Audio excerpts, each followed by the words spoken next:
जय हिंद प्यारे साथियों, आप सभी का स्वागत है आज की इस नए वीडियो में। दोस्तों आज हम लोग पढ़ने वाले हैं पाठ और उनके लेखक के नाम। ये हिंदी का ये पूरा प्रश्न है दोस्तों। ये ऑब्जेक्टिव में भी पूछा जाता है और सब्जेक्टिव में भी पूछा जाता है, मिलान करने वाला में ये पूछा जाता है 8 नंबर का। तो अगर आप लोग हमारे वीडियो को देख रहे हैं तो वीडियो को शुरू से लेकर अंत तक जरूर देखिएगा। 8 नंबर का ये सवाल होने वाला है। तो चलिए फटाफट वीडियो को स्टार्ट करते हैं। दोस्तों सबसे पहले देखिए, यहाँ पर मैं एक बार पढ़ कर बता देता हूँ क्या लिखा है यहाँ पर सभी। उसके बाद मैं इसको ट्रिक बतलाऊँगा। ट्रिक के माध्यम से आप लोग आसानी से याद इसे कर पाएंगे। दोस्तों सबसे पहला है दोस्तों श्रम विभाजन और जाति प्रथा। तो श्रम विभाजन और जाति प्रथा के लेखक हैं भीमराव अंबेडकर।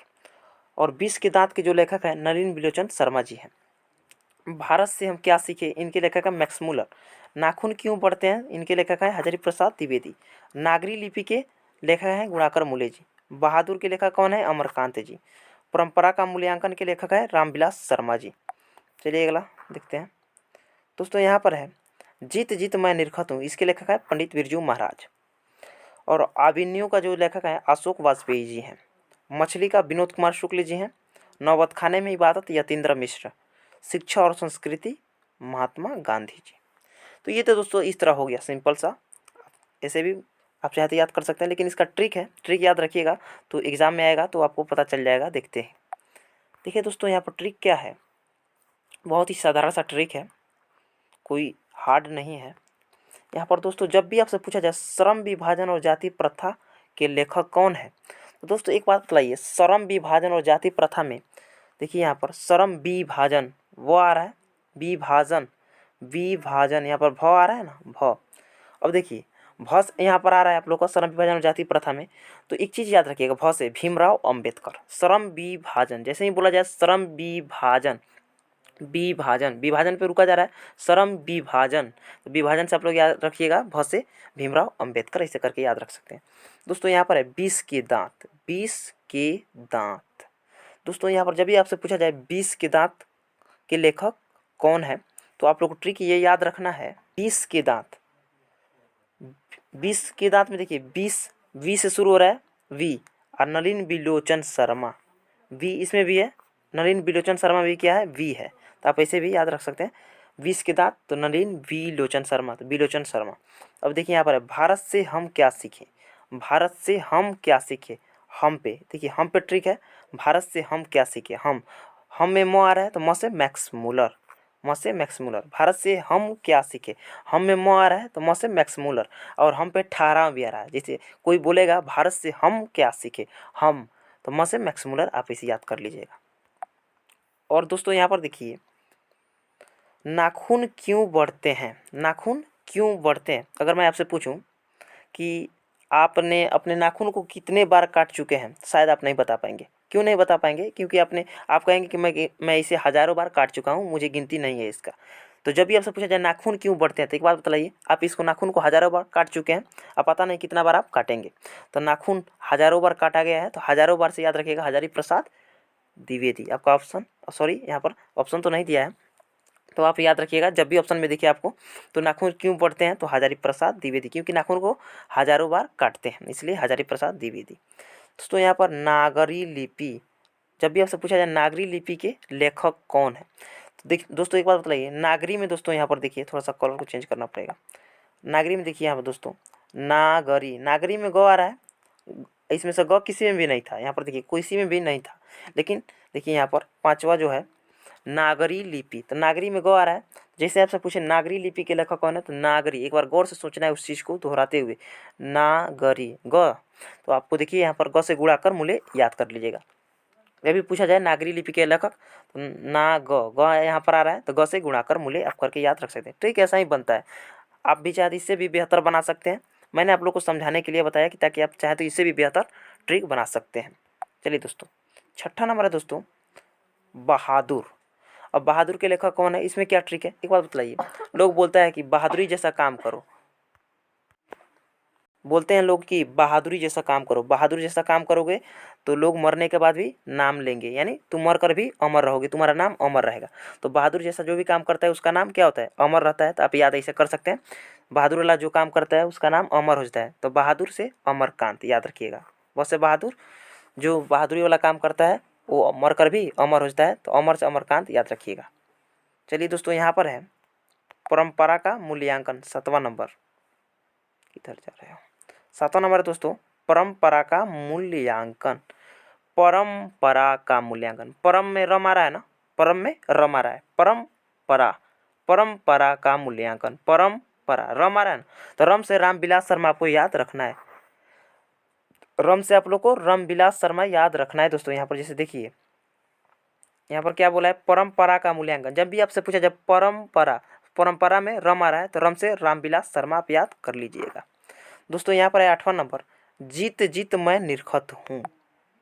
जीत जीत मैं निरखत हूँ के लेखक कौन है? तो बिरजू महाराज। इनका पूरा नाम था पंडित बिरजू महाराज। यहाँ पर पंडित जो है कि नहीं दिया गया है, तो इसे आप लोग कन्फ्यूज मत होइएगा, पूरा नाम इनका पंडित बिरजू महाराज था। तो जब भी आपसे पूछा जाए जीत जीत मैं निरखत हूँ, जीत जीत मैं निरखत हूँ, तो एक बात बताइए दोस्तों, यहाँ पर देखिए गौर से, तो यहाँ पर देखिए जीत जीत, तो जीत जीत यहाँ पर देखिए ज 2 बार आ रहा है, जीत जीत, तो देखिए जीत जीत मैं निरखत हूँ, तो देखिए यहाँ पर बिरजू महाराज, बिरजू महाराज के नाम में ही ज है। ऊपर में जितना भी हम लोग देखें उसमें ज नहीं था, शायद नहीं था ना। तो यहाँ पर देखिए जब भी पूछा है जीत जीत मैं निरखत हूँ, तो आप लोग देखिएगा 2 जगह पर ज आ रहा है, जीत जीत। तो बिरजू महाराज के नाम में क्या है? ज। जब भी आपसे पूछा जाए जीत जीत मैं निरखत हूँ, तो आप लोग याद रखिएगा बिरजू महाराज। यहाँ पर भी ज आ रहा है, 2 बार ज आ रहा है, बिरजू में ज और महाराज में भी ज। तो 2 बार जीत जीत में भी ज और 2 बार इनके नाम में भी ज, बिरजू महाराज।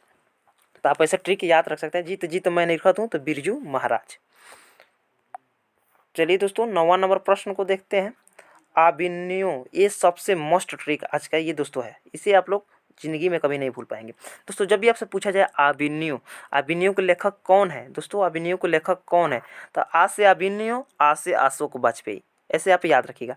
आ से आबिन्यो, आ से अशोक वाजपेयी, दोनों का नाम आ से ही शुरू हो रहा है। आ से आबिन्यो, आ से अशोक वाजपेयी, आप ऐसे याद रख सकते हैं। चलिए दोस्तों, अगला 10 नंबर को देखते हैं। जब भी दोस्तों आपसे पूछा जाए मछली, मछली के लेखक कौन है? तो एक बात बताइए, आपके गांव में या आपके आस पड़ोस में या आपका कोई दोस्त होगा जिसका नाम विनोद जरूर ही होगा, या अगल बगल में जो लोग होंगे उनका नाम विनोद होगा। तो आप एक ट्रिक बैठा लीजिएगा अपने माइंड में, जो मछली को कौन खाता है? विनोद खाता है। तो आप लोग ऐसा ट्रिक याद रखिएगा, जो विनोद है ना मछली को खाता है, कोई ना कोई विनोद नाम का आदमी होगा, तो आप लोग उसके नाम पर ये फिट कर लीजिएगा, जो विनोद है ना मछली खाता है। मछली कौन खाता है? तो विनोद खाता है। एक नाम रख लीजिएगा, जो जो विनोद है ना बहुत मछली को खाता है, ऐसा करके आप ट्रिक बैठा लीजिएगा उसके नाम पर, विनोद मछली खाता है, विनोद बहुत मछली खाता है। तो आप लोग इसे इसको ट्रिक बना लीजिएगा दोस्तों। चलिए दोस्तों, यहाँ पर 11 नंबर है, नौबत खाने में इबादत। नौबत खाने में इबादत, अब पढ़ कर देखिए दोस्तों, नौबत, नौबत यहाँ पर तो आ रहा है ना, नौबत खाने में इबादत, नौबत खाने में इबादत। तो दोस्तों देखिए, तो इसमें ज़्यादा बार आ रहा है, नौबत खाने में इबादत, यानी तो पे भी रुका फिर तो पर रुका, नौबत खाने में इबादत। तो यतीन्द्र, यहाँ पर देखिए, यहाँ पर याद रखिएगा यतीन्द्र मिश्र, क्योंकि इसके नाम में 2, यहाँ पर देखिए 2 जगह तो आ रहा है, और यतीन्द्र मिश्र के नाम में भी तो आ रहा है। और ऊपर में जितना भी हम लोग देखे हैं, बतलाइए उसमें तो एक अमरकांत जी में भी था, बस अमरकांत जी में ही तो था। तो दोस्तों यहाँ पर जो मर के, मतलब कि जो बहादुर लोग होते हैं, मर जाते हैं, उनका नाम अमर रहता है। तो ये तो ट्रिक हो गया, तो आप लोग नहीं भूल पाएंगे, इसे नहीं भूल पाएंगे। तो दोस्तों उसमें कन्फ्यूज मत हो जाएगा, इसमें भी तो है, इसमें भी तो है। तो उसमें अमरकांत जी के नाम में अंत में तो था, लेकिन यतीन्द्र मिश्र के क्या है, शुरुआत में तो है। तो जब भी आपसे पूछा जाए नौबत खाने में इबादत किसकी लेखक है, तो नौबत तो यतीन्द्र, याद रखिएगा, नौबत खाने में इबादत तो यतीन्द्र मिश्र, ऐसे करके आप लोग याद रखिएगा। ट्रिक कैसे ही बनता है, आप चाहें तो इसे भी बेहतर बना सकते हैं। मेरा काम था समझाना कि ट्रिक कैसे बनता है, ऐसे ट्रिक को फॉलो किया जाता है। तो आप चाहेंगे तो इसे भी बेहतर बना सकते हैं, उम्मीद उम्मीद है पूरा। दोस्तों एक 12 नंबर प्रश्न, शिक्षा और संस्कृति, यह किसको पता नहीं है बताइए? शिक्षा और संस्कृति, महात्मा गांधी जी जो थे, महात्मा गांधी जी जो थे, क्या चाहते थे? लोगों को जो अंदर हो, शिक्षित लोग हो, शिक्षा उसके अंदर हो, अहिंसक प्रतिरोध जो हो दोस्तों उनके अंदर हो, उनके पास मतलब कि उनके अंदर जो हो अहिंसा हो, वो हिंसा के मतलब कि पक्ष में ना हो, वो अहिंसावादी बने। यही ना गांधी जी चाहते थे, सबसे उच्चतम शिक्षा यही चाहते थे, अहिंसक प्रतिरोध उनके अंदर हो। दूसरा क्या? तो महात्मा गांधी जी क्या याद रखिएगा, शिक्षा और गांधी जी चाहते थे कि शिक्षा और संस्कृति में लोग ढले, यानी संस्कृति क्या है? शिक्षा तो आप लोग समझते हैं ज्ञान जितना, और संस्कृति क्या है? संस्कृति जो दोस्तों हमारा होता है, सामाजिक परिवेश होता है, जो सामाजिक लोग रहता है, संस्कृति जो होता है वही तो है, इस समाज में कैसे रहना है, यही सबसे उच्चतम शिक्षा है। दूसरा क्या? तो महात्मा गांधी जी चाहते थे कि जो भी लोग हैं अपने देसी रीति रिवाज को पालन करें और इस उनके अंदर यही शिक्षा हो। तो आई होप कि दोस्तों आप सभी को ये वीडियो अच्छा लगा होगा। वीडियो अगर अच्छा लगा हो तो वीडियो को लाइक करके आप हमारे चैनल को सब्सक्राइब भी कर सकते हैं डेली इसी तरह सवाल को पढ़ने और समझने के लिए। तो फिर मिलते हैं एक नई वीडियो के साथ, तब तक के लिए जय हिंद, वंदे मातरम।